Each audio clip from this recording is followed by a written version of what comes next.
పెట్టుబడుల వెల్లువ, పారిశ్రామికవేత్తల సమావేశాలు, వివిధ అంశాలపై నిపుణుల చర్చోపచర్చలు, సాంకేతిక ప్రదర్శనలు, సాంస్కృతిక కార్యక్రమాలతో భారత్ ఫ్యూచర్ సిటీ వేదికగా 2 రోజుల పాటు తెలంగాణ గ్లోబల్ సమ్మిట్ వైభవంగా జరిగింది.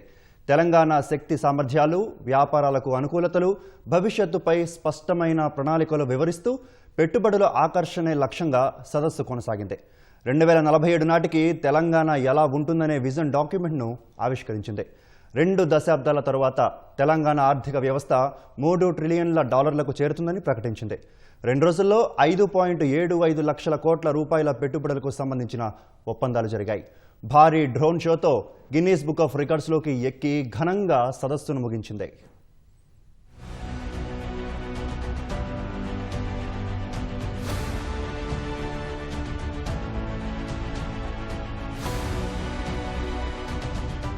వికసిత్ భారత్ లక్ష్యాలకు అనుగుణంగా 2047 నాటికి $3 ట్రిలియన్ ఆర్థిక శక్తిగా ఎదిగేందుకు తెలంగాణ రాష్ట్ర ప్రభుత్వం రోడ్ మ్యాప్ ఖరారు చేసి ప్రజల ముందుంచింది. తమ శక్తి సామర్థ్యాల్ని ప్రపంచానికి చాటి చెప్పడంతో పాటు భవిష్యత్ ప్రణాళికలు వివరించేందుకు భారత్ ఫ్యూచర్ సిటీలో 2 రోజుల పాటు ఘనంగా గ్లోబల్ సమ్మిట్ నిర్వహించింది.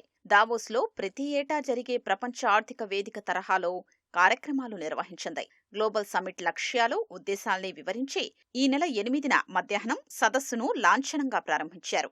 సదస్సుకు దేశ విదేశాల నుంచి పారిశ్రామికవేత్తలు, వివిధ రంగాల నిపుణులు హాజరయ్యారు. 2 రోజుల పాటు 27 సెషన్లలో నిపుణుల మేధోమథనం జరిగింది.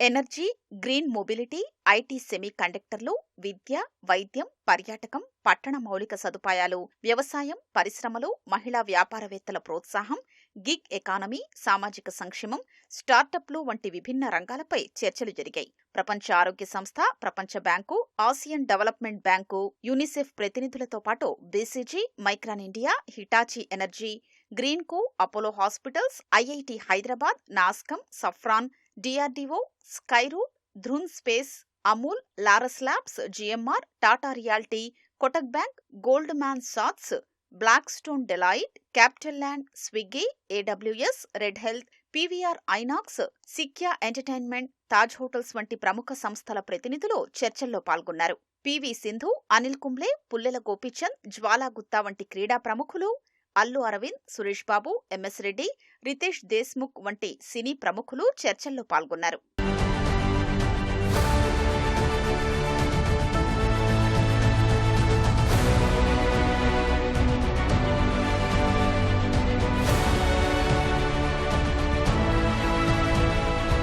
ఒకవైపు సెషన్లు జరుగుతుండగా మరోవైపు ముఖ్యమంత్రి రేవంత్ రెడ్డి పారిశ్రామికవేత్తలతో వరుస సమావేశాలు నిర్వహించారు. రాష్ట్రంలో పెట్టుబడులు పెట్టేందుకు పారిశ్రామిక దిగ్గజాలు పోటీపడి ముందుకొచ్చాయి. IT, services, pharma, entertainment, multimedia, green energy, mobility, food processing రంగాల్లో రాష్ట్రంలో పరిశ్రమలు పెట్టేందుకు సంసిద్ధత వ్యక్తం చేశారు.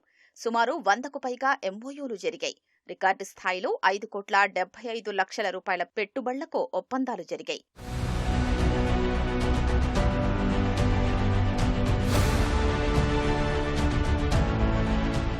గ్లోబల్ సమ్మిట్ వేదికగా రాష్ట్ర ప్రభుత్వం తెలంగాణ రైజింగ్ విజన్ 2047 డాక్యుమెంట్ను ఆత్మవిశ్వాసంతో ఆవిష్కరించింది. 2047 నాటికి దేశ జీడీపీలో 10% ఉండాలని ప్రభుత్వం లక్ష్యాన్ని ప్రకటించింది.